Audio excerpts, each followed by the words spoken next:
Now, what we're about to do right now is real stupid. So I gotta make sure to turn the camera on. I'm cutting this fuse box. Maybe it's go time. My butthole is fully puckered. We are nervous. Oh, hey, what's going on? Went ahead and yelled, my butthole is fully puckered at the top of my lungs, and my neighbor was standing next to the garage door. You don't even wear the right kind of clothes. You got damn stupid shoes on anyway. Where'd you get them ugly breeches? I'm getting in to CAD design, a digital scan of the part you're gonna make, and then you can go take it to your computer, model the exact part that you need. You gotta make sure you go all the way around it to get the perfect, I'm joking. My CAD design is cardboard aided design, way more advanced than that. It fits perfect. You take the cardboard, you transfer it to the metal. Bada bing, baby! Take that, 21st century! I like rocks. I just like how they feel, you know what I'm saying? They feel real good.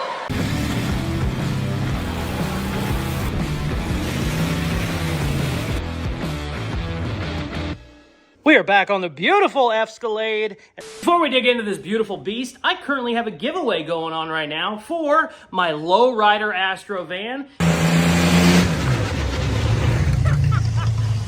That was a good one, that's all. Oh, I freaking love it. I'm so happy with how this came out. If you haven't seen it, go check it out. Really cool van. We had a ton of fun with it. 90s paint job, airbags, lays all the way on the ground. It's a ton of fun. If you want entered to win, go to Caseyscustoms.com. All the details and information are there on the website. If you have any questions, shoot me an email, caseyscustoms@yahoo.com. If you like that van, it could be yours. But for now, we gotta get to work. Let's go. In the last video, I took this baby for its first drive. So excited. It doesn't have a radiator, doesn't have any cooling at all, so we didn't need to get too crazy with it.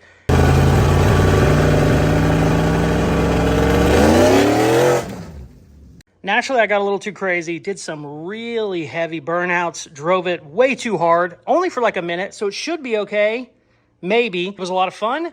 The only problem is whenever I went to pull it in, it died. So I don't know why it's dying. I'm pretty sure it's because, just about busted my ass, my wiring was zip tied to the inner fender and it fell and it was riding on the tire towards the end. So we definitely need to address that. I have a brand new custom radiator I want to get installed so we can get all of our cooling lines hooked up. Transmission cooler, oil cooler, all that stuff needs hooked up. And we don't have a ton of space in here. We're also going to move the battery over to the passenger side. I just think I'll have more room. All this shit was mounted before on the Cadillac inner fenders, but obviously it doesn't have a Cadillac anymore. Now it's a Ford. So we're going to dig into that, figure out exactly what's going on. I'm still not sure. I'd like to fire it up to make sure we didn't have a really big problem. I don't think we did, because whenever I was pushing it in, I saw stuff sparking. So I think things were touching things that shouldn't be touching. So the main goal first, before we do anything, get the battery over here, make some new battery cables, get all of this stuff mounted properly so it's not just sitting there. I think 90% of this wiring I can get rid of because a lot of it is headlights and stuff, and we're going to end up doing that differently anyway. But I don't know what I can unplug just yet, so I want to get it running, and then we'll start unplugging stuff as we go. Also, found this out. Came in today, didn't realize this for a day or two. The springs both fell out of the pockets. This one shifted, so now it's way back here. Driver's side completely out. So that's not good. That could be several issues that we're having. It's not hurting anything right now, but we're definitely not gonna move it while it's doing that. And I think, I'm almost certain, you have to undo a lot of shit to get the axle to drop down enough to get the spring back in there. So we're gonna put a pin in that for now. I'm gonna dig in on the front end, move some of this shit around, see if we can't fire it up, make sure everything's okay, and then start on our radiator. But we gotta move some wires and a battery. Let's go. Looks like you didn't hit the subscribe button or the like. Get your shit together. Subscribe to the channel! I want to take a minute to thank today's video sponsor, DraftKings Sportsbook. The NFL is back. I'm super excited. I'm not allowed to say in the ad who I'm rooting for or the name of the team, but let's just say I'm from Kansas City and it is going to be an amazing year. It wasn't an amazing February, but it's going to be an amazing the rest of the year, so super excited about that. New customers bet $5, you get $300 in bonus bets instantly, and you get $200 off Sunday ticket from YouTube and YouTube TV which is huge. Whenever you sign up, make sure you use my promo code Caseyscustoms. That way you can get all of those deals. We have used DraftKings Sportsbook for years, way before they were ever a sponsor on the channel. I got my family in on it. I got my buddies in on it. We always keep track of each other's bets. It is a ton of fun. I think you will enjoy it. Get in on the action at DraftKings Sportsbook app. Make sure you use my promo code Caseyscustoms. Thank you very much to DraftKings for sponsoring today's video. Now, let's get back to work. That hurt. Ha! Now, I gotta get back to work. The crown is yours. Let's go. I was thinking of putting like a plate here to mount this, and then I was like, hey, why don't we just do inner fenders? And then I can mount all the shit to the inner fender. I ordered 2 of these, only 1 showed up, so that's fun, dealing with that. I use these on almost everything that I build. These are just generic trailer fenders. If you buy like a custom inner fender for a Chevy or a Ford, it might be $300 or $400. Universal trailer fender, I think this was $40, free shipping. I buy these all the time. I use them on everything. Definitely going to be using them in the rear. These 2 were actually going to go to my C10, but since there's only 1 and I'm going to have to wait on it, I think we're going to put this one on here. Now here's the only problem. These stupid rusty bolts that don't connect to anything anymore because the piece they were holding rusted off. So I got to grind these out, get them out of there, and then we can start fitting it up there. If we weren't going super low, you could mount those, you know, like 2 inches from the tire, but I'm hoping in the future we get this baby laying on the ground. So I'm going to push these all the way up to here. That'll have plenty of room for if we do decide to drop it. And I don't think I need to use the whole thing. I'll probably cut it in half because I don't need, we're going to do something else with all that down there anyway. The firewall in the caddy, because the wheel was back farther, is kind of like an inner fender already. So I'm already covered with mud and shit going that way. We got to cut and grind and do a bunch of fun stuff to get that in there. I also took my power steering lines off and kind of routed them a different way. They were all underneath this wiring, so all this wiring was sticking up higher than it needed to be. So I got them on the top of it now so they can kind of push this down. It's never going to be super pretty unless you just deleted a lot of it, which you could, but I still want to keep it together while it's working, if that makes any sense. If we were going for super pretty, I would buy an aftermarket wiring kit and just get rid of all that shit, but we're not going for super pretty. We're going for budget, rat rod fun. Let's get it on the road, have some fun with it. So we're just going to kind of make that as nice as we can. Get this mounted up here. ECU can go up here on the front, I think. I just have to make sure I can still get to my headlights, and then cables and everything will run over to the battery. I said all that like that was going to take 10 minutes. That's like probably a full day's work, but yeah, let's get to it.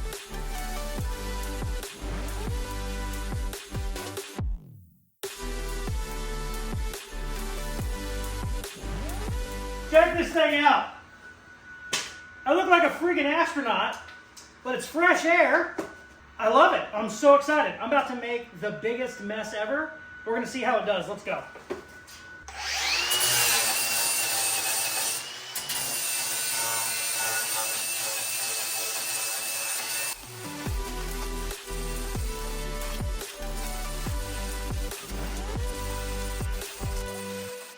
Oh, God. Oh, I couldn't smell any of that in here.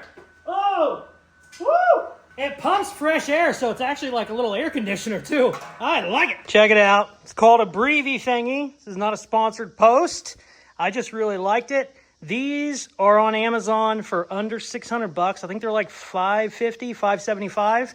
And this type of respirator, face shield, whatever you want to call it, they're called PAPR because it actually has supplied air to you.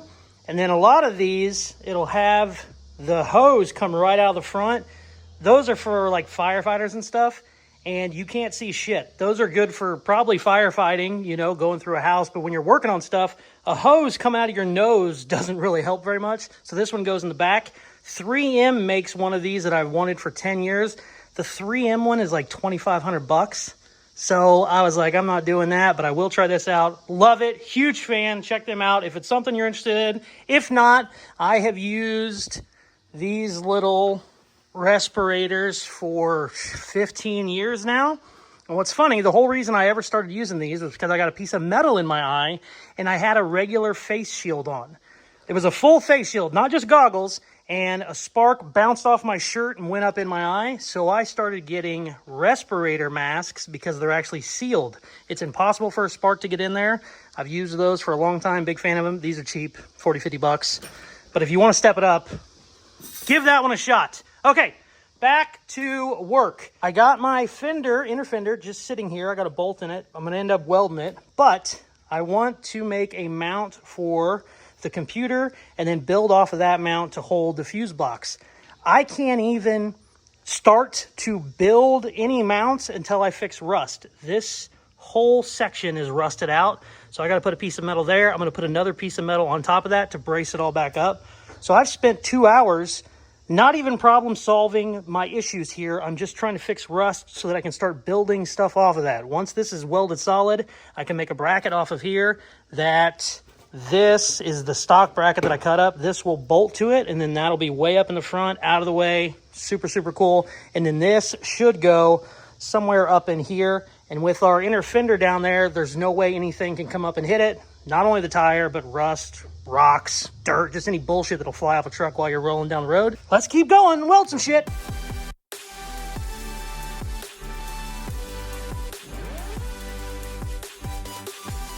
All right, I got the rust all fixed. Still a little hot down there. And I got this bracket kind of where I want it to be. So I'm gonna let this shit cool off a little bit. Since it is wires, before we get too crazy, I just want to kind of make sure. Ooh, that's perfect. That's exactly what I want. Okay, I'm gonna let this cool down, and then we can weld this to the firewall, core support, not firewall. And I also made this bracket unbolt as well, so we can unbolt it from the ECU and then unbolt here, and the whole thing will come off. But I'm gonna let all that shit cool off a little bit. I gotta get my little man from school, and then we'll be back, baby. 2 hours later. All right, baby, we are back. I am gonna trim this up just a little bit more. I'm gonna bring this down because we're gonna end up making gussets for these corners anyway. So I'm gonna cut that out, and then we can weld that in place. Finally, move on to something else. Well, something else that needs mounted, but yeah, let's cut some shit.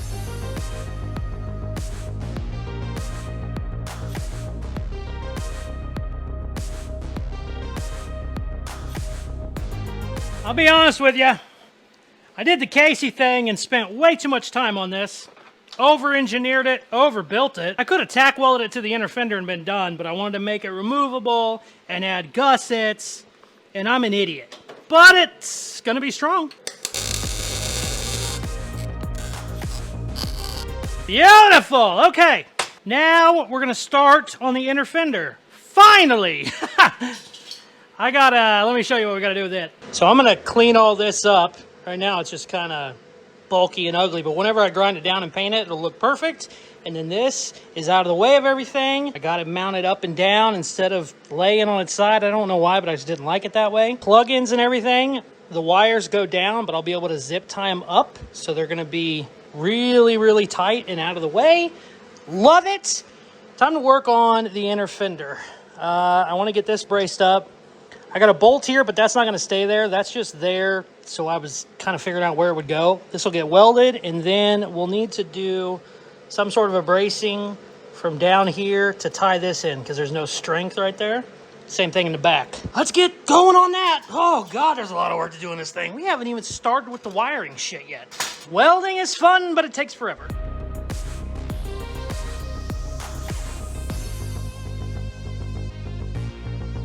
All right, we got to put a bend in this. I got my favorite little tool in the shop. Dad bought this thing 30 years ago.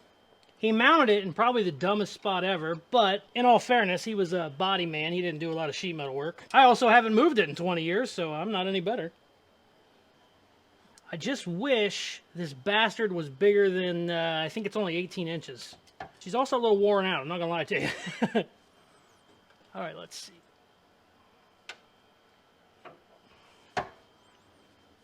Oh, it just makes a perfect bend every single time. Funny how sometimes the older tools that have been around forever do a better job than the new shit. Perfect! Love this little bastard. Oh, shit.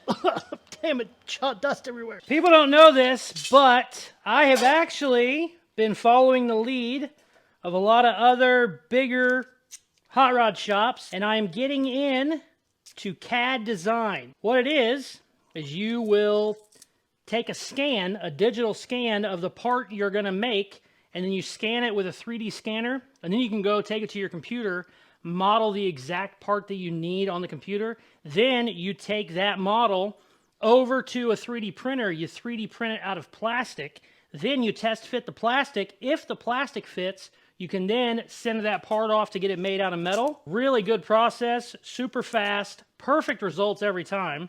And I've been getting into it. Big CAD design guy. What you gotta do though, you gotta put these little dots. That way, whenever the 3D scanner hits it, it can tell the shape. And this is a super special gun, and it shines it, and it remembers what the dimensions are as it's going. It's super cool. Check this out. You gotta make sure you go all the way around it to get the perfect shape. Richard, this is obviously a skit. You're gonna have to add some cool designs here. I know you're a lazy editor these days, but add, you know, footage of people that actually do this shit. There you go. Now, all we gotta do is send that off, figure it out on a computer, and it's good to go. I'm joking. My CAD design is cardboard aided design.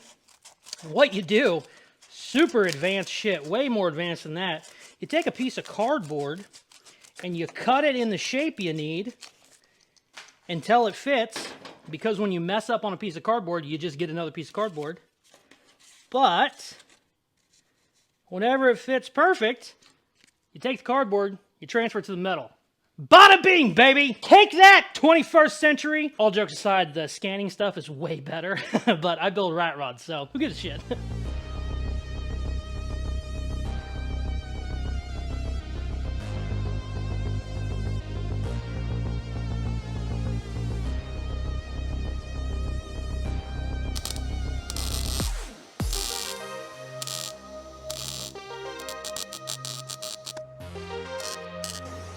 Okay, I got this baby all braced up. I'm gonna grind it down real quick, clean up all this ugly shit, and then we're gonna call it a night. Holy crap, this was a long day.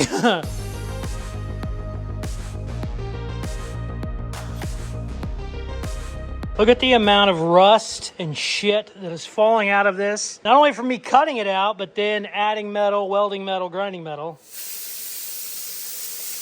Holy shit, dude.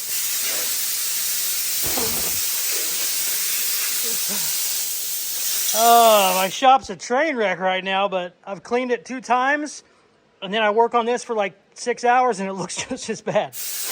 Oh, man. Wow. Check this out, though. This came out very, very nice. Super happy.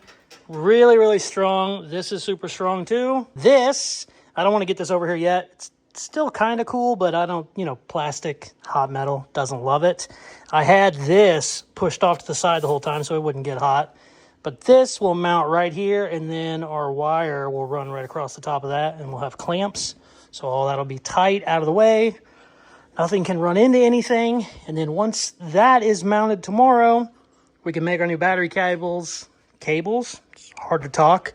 The later it gets in the night, the harder it is to talk. After I get my battery cables made, we can hook up the battery, see what happens. I'm almost certain it died from wires bouncing around, but still not 100% sure. And I didn't want to just zip tie some shit up there and see what happens. I want it to actually be mounted. We'll find out tomorrow. Ooh, I also have to tighten these. I need to remember that tomorrow. Remind me of this tomorrow, because these are still loose. If we start that up with those loose, we're going to get power steering fluid all over the place. Do not let me forget of that tomorrow. We'll be back, baby. The next day. We're back, baby. I got about, I don't know, 40 hours worth of work that I want to get done before this video goes up. And the video goes up in about 12 hours. No, 18 hours. We're going to have to get to work and try and get some shit done.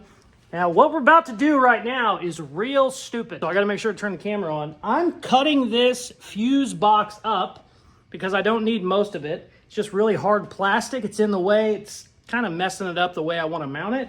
So I'm going to cut this off. I have to use a grinder, and the only problem is all of those wires right there they basically run the entire truck. So if we cut that, it's going to add about 100 hours worth of work fixing it. So we're going to be very careful. Make sure the camera's on, because if I slip and ruin this wiring harness, I'm going to be pissed, but it might be funny. So let's see what happens. All right, baby, it's go time. My butthole is fully puckered. We are nervous. So went ahead and yelled, my butthole is fully puckered at the top of my lungs, and my neighbor was standing next to the garage door because she needed to ask me a question. Real nice older lady. That's cool. That's cool. Jesus Christ. In all fairness, it's the middle of the night, so what the hell is she doing? I guess it's not that late. It's only like 11, but still. Maybe she was up to no good.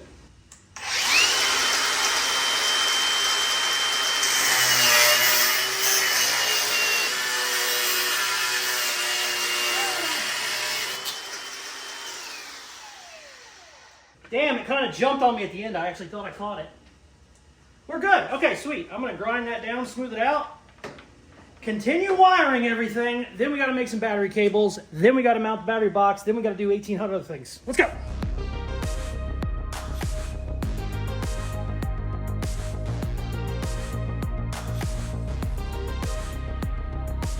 Okay, fuse box mounted, TPS sensor, TPM maybe? Throttle positioning response, TPR, whatever. The throttle bullshit, it's mounted too. We're good there. I got all this stuff snaked around so it's not in the way. We're gonna be able to clean all this up with new tape and then new wiring loom. I don't have it right now. We're moving the ground around. I'm going to ground it to the frame, and then on the other side where the battery's gonna be, I will have a giant cable coming off the frame back up, and then this goes to our engine. I think we have 3 or 4 engine grounds, body grounds, everything is ground to everything. Then even the inner fender is grounded now. But what I like to do, whenever I do grounds on the frame, any type of battery ground or even the positive, battery stuff, you want it super strong and as big a gauge as you can. You really can't overdo it when it comes to a battery cable, at least in reason. I'm sure you could run crazy stuff that would be too big, but 9 times out of 10, guys will run wire that's too thin that causes issues, so I always like to get big old giant wire. It's damn near the same price these days because the littler stuff is expensive too. But whenever you are doing grounds on a frame, you could easily drill a hole right there and then bolt it up. You're done. That's good. I never like to do that. I always like to weld a bolt on the frame because then I know it's 100% good. There's no corrosion I have to worry about in between, you know, the frame, the bolt, whatever. As soon as I weld a giant bolt on that frame, I know it's good. I know it's grounded to it, and I know it's solid because it's welded. So we're going to do that, and then we'll do the same thing on the other side, and that's where we will connect our ground to our battery on the other side. The positive, we are going to have to snake it around a little bit. We are going to either cut this off and then connect it with another cable. If it wasn't snaked everywhere down under there and it has a junction box, I would just make this whole cable from scratch, but that's not really doable here. It is, but it would be 5 hours of work. It's no big deal to put a new end on this, put another end on your cable, and then have them together. You just need to make sure, since this will be essentially another junction box, you really want to get that covered because that is super hot. I've had issues in the past where you bolt 2 positives together and then something happens and they touch something and it goes kaboom. Not very good. So let's weld some shit, keep going. I figured I'd stop in and tell you what the hell I've been doing the last 3 hours. Also, everything on this is just filthy and snaking my hand. I can't even get my damn hand down in there to move stuff around, let alone move the wires, but got all my power steering lines wrapped around, got brake fluid, tube, cable, all that bullshit is good, clean. Everything is plugged in. Everything is good. Whenever I start cleaning all this up, everything will be zip tied together and then have new wiring loom, and it's going to look 10 times better. It's not going to be perfect, but it'll be very, very nice. All this stuff will be covered up with a loom. Done. If we wanted to get crazy with it, we could make a cover for all this shit, but I don't know. They do make cool engine covers for these, but I'm looking at a new intake. I love the sheet metal intakes. Apparently they're worse for performance though. They say your stock one does better, but they look so much cooler when they're not plastic. But also guys will run I think it's Trailblazer SS. It's the composite plastic, but it looks better. It's a little cleaner, and I think they're lower too, but We don't really have to do that, but that might be something we do in the future. Okay, I'm rambling. Let's get to work. You know I love you, camera, but you are in the way a lot. Actually, never mind. You're not even in the way. It's just hard to get to. Oh, shit. Point right there. We're going to do the old close eyes tack weld, and then we can get the welding helmet on, but right now I don't have room for it. Shit. Oh, God. Oh, shit. I slipped. Now we can get the welding helmet on. How are we going to get to this stupid thing? I love upside down welding. Yay! All right, I'm gonna keep welding this and probably keep bitching, but you don't need to watch anymore.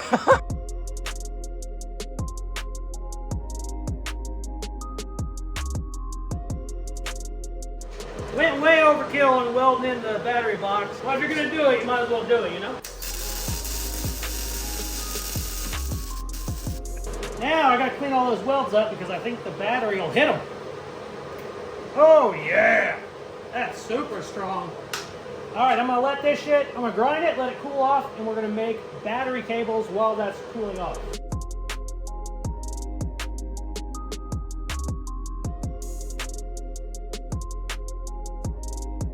If you've never bought giant battery cable, it is not cheap. It's not as expensive as it used to be. When I used to buy this, before you can get it on Amazon, I think it was like 15 bucks a foot. I mean, crazy. I think I got 50 foot for 50, 60, 70 bucks. Not too bad at all.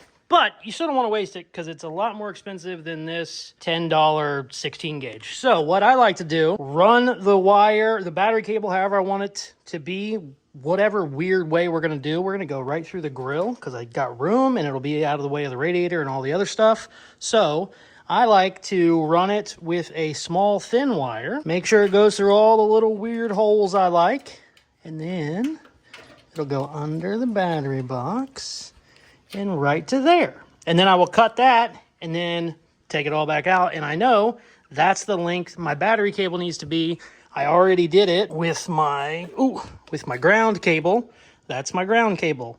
I actually bolted this into the battery and down to the frame, so I know it's perfect, so that's how long we need to make it. I'm gonna cut the positive now, and we can make the battery cables. I got all this shit cleaned up, had to remake a couple of these connections, didn't love them, they didn't look great.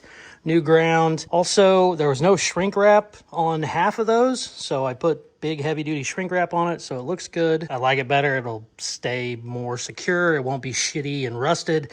Half of this stuff was corroded really, really bad, so I'm glad, even though it took forever, I'm glad I took it apart, cleaned it all up, got it put back together. So, let's make some battery cables.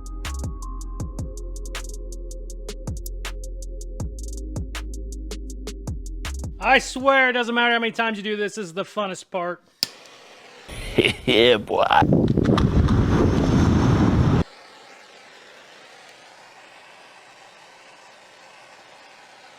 Whatever is wrong inside my brain loves that. Let me tell you about it. Okay, check this out. I crunched some numbers. You can get, now I bought more because I do a lot of hot rod stuff, but you can get 20-foot battery cable with the lugs. Now you got to make sure you get the right battery lugs because some of them come, they're thin, shitty ones. Where's my thin, shitty ones? Right here. See how thin those are? These suck. You don't want these. These are okay for thinner gauge wire, but when they're that thin, I'll fill them full of solder before I'll use them. But these boys are thickies. 20 foot of negative, 20 foot of positive, and the lugs was $49.99 on Amazon. This kit's more. I think these were 50 foots. Either way, 50 bucks. Well, this is one of the ones that you just pick up at a parts store. This was $21.99 at O'Reilly's. Now, it is longer than the section I have here, but this is half the price, and this is like 2 gauge, 4 gauge maybe. This is double aught, so this is 3 times as thick. So this is better, stronger, it'll last longer. The lug is thicker and better, and it was essentially a hell of a lot cheaper. This piece right here, if you figured up all the pricing, this is probably $5 maybe. So, if you're ever needing battery cables, and you can buy the wire and the lugs at O'Reilly's, and it's still cheaper than that, but it's not as cheap as if you get it in bulk. But if you ever need battery cables, just buy the stuff, do it yourself. It's easy. You can use a vise to clamp these. I have a punch where I punch them, but a hammer and a vise works just as good, and then you'll have better battery cables for essentially cheaper. Okay, let's keep going.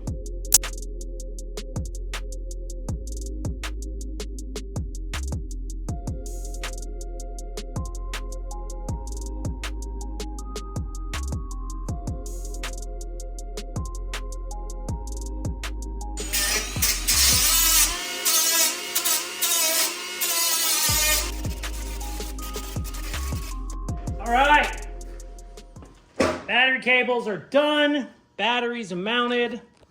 Important shit that needs mounted is mounted. Battery cable through behind the grill. Pretty damn trick, actually. Comes out over here.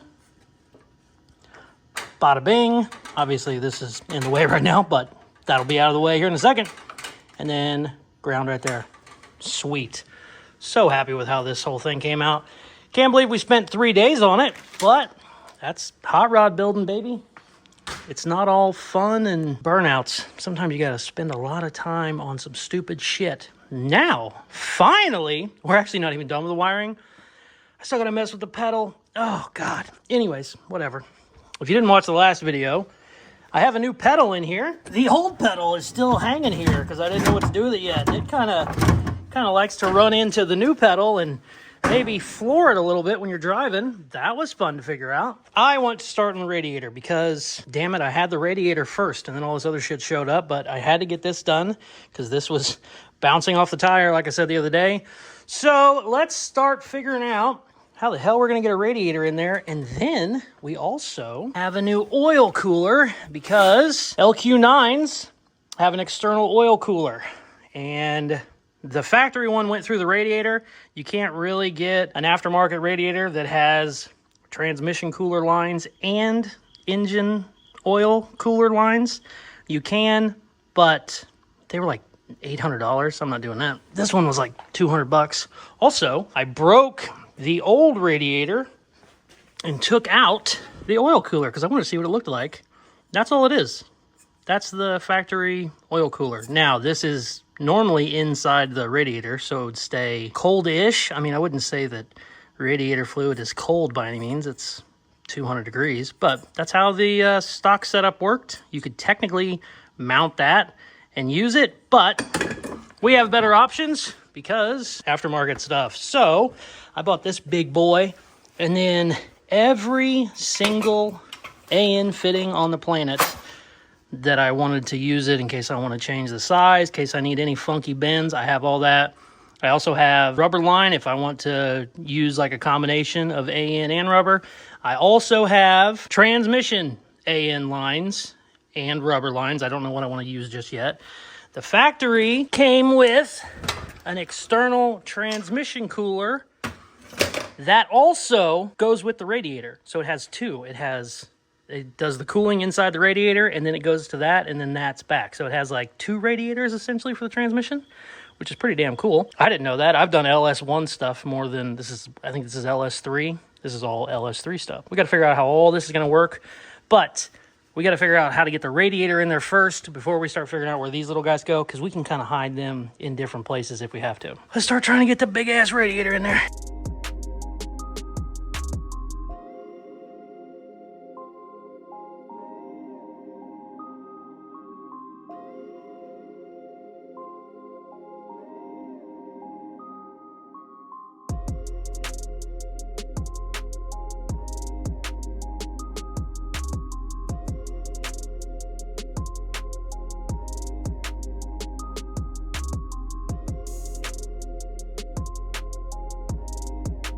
Figured I'd give you a little update.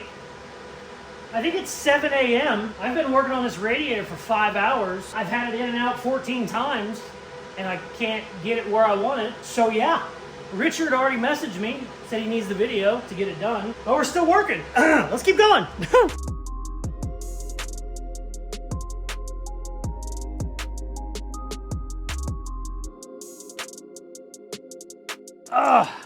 You know you're really in the thick of it when it's 7 a.m., day of upload, and we're breaking out the TIG welder. This rusty metal is so thin that my MIG welder is burning right through it.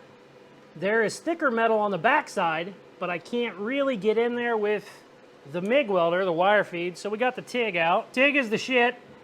It welds super hot, super precise, but it is slow. It takes forever. But I'm gonna get these in. I'm basically welding nuts in here. I would use nut certs, but I don't have room where they're at. And then this will bolt into my top radiator mounts, and then the radiator is mounted.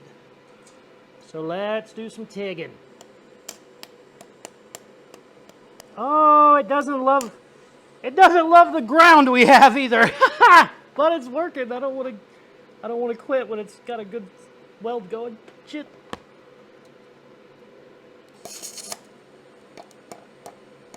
Oh, come on, you dirty bitch. Tungsten isn't loving it, but it's working. I cleaned the shit out of it too. It's just so thin and rusty.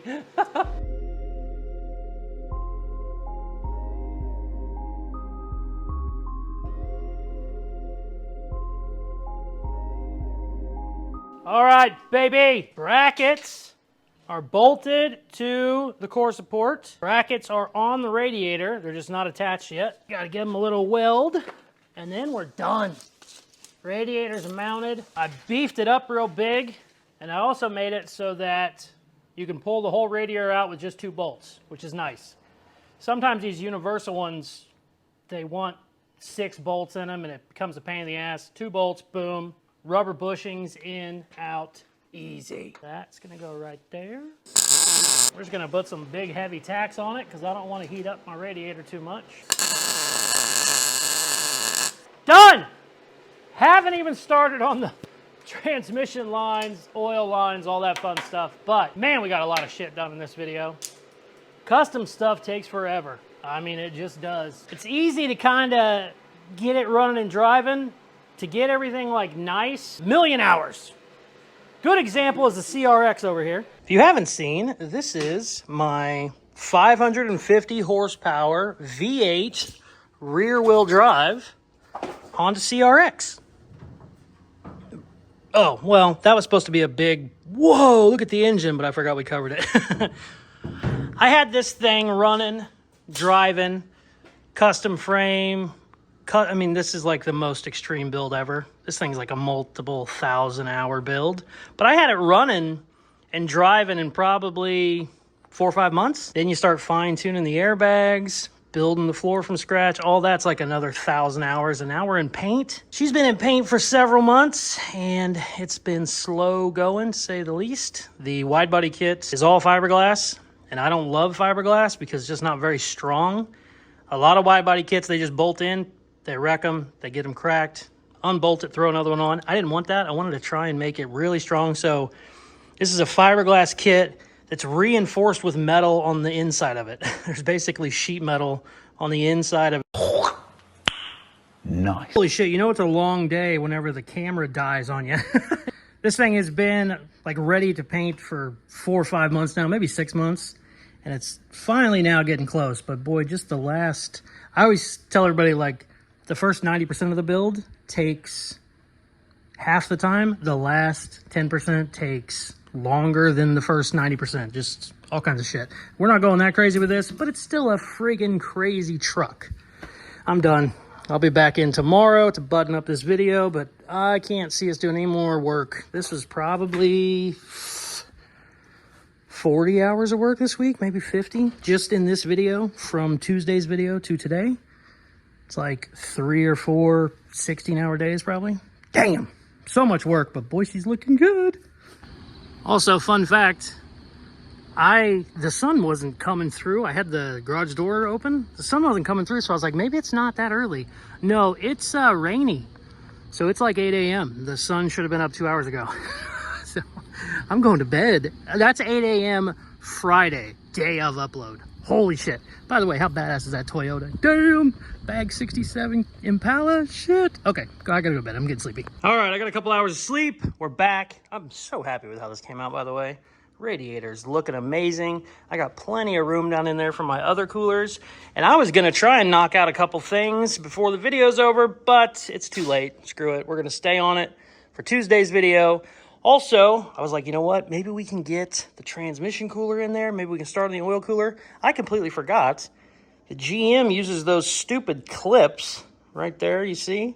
They clip in, and half of the clips are gone, and I don't really have the right fittings for that. So I bought a million other different types of fittings to use AN lines, but I didn't buy the fittings for this little cooler here. Now what you can do is cut this line and then use a standard rubber hose.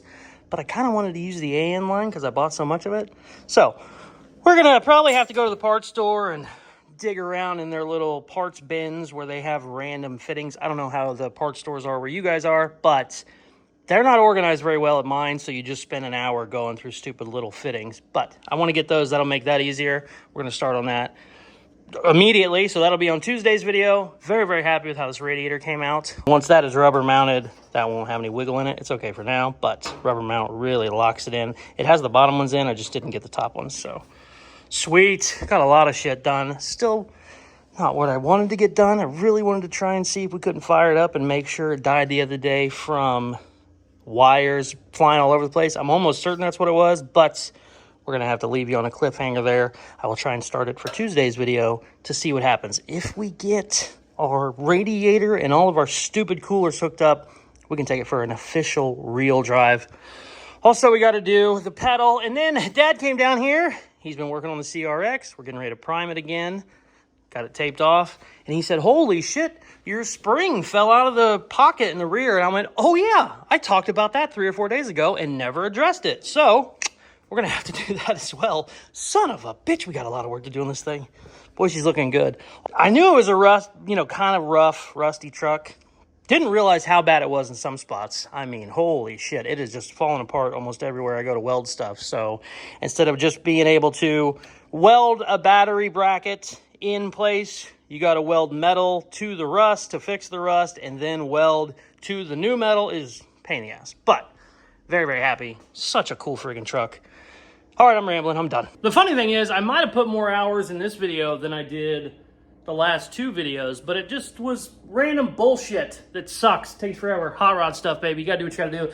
Damn, that's a good looking truck, though. I freaking like this thing a lot. We might have to keep this one, have some fun with it. I don't know. Also, I didn't talk about it the other day. That is the seat out of my 69 Blazer, and for the drive, I just needed something to sit in. I was gonna sit on a 5-gallon bucket like a lot of guys do. I've done it plenty of times myself, but I was like, I need something a little bit low profile. So I just threw that in there, no big deal. It looks great and it felt great. So we might have to put those in this thing because that looks bitchin'. I don't hate it. Also, those aren't very expensive. I think they're $250 for a pair. Comes with the tracks and everything. Not bad at all. Okay, we're done. Rambling. Video's too late. Casey's Customs type shit. If you're not here, I do this a lot. So it is what it is. Lowrider van giveaway is live. Check that baby out right there. If you want in, go to Caseyscustoms.com. You will see all the details on my website. If you are not subscribed, please hit that button now. It helps the channel grow more than you would imagine. Make sure you turn your post notifications on as well. Thank you very much for watching. Caseyscustoms.com for the coolest merchandise on the planet. Also, if you want to get entered to win in the Astro giveaway, thanks again for watching. Please like, share, comment, all that good shit they tell you at the end of videos. Check out some more of my other videos. Peace. I love ya. Toothless Customs out. I swear I'm fixing it soon. I've been saying that for way too long, but it's coming. Love you. Bye.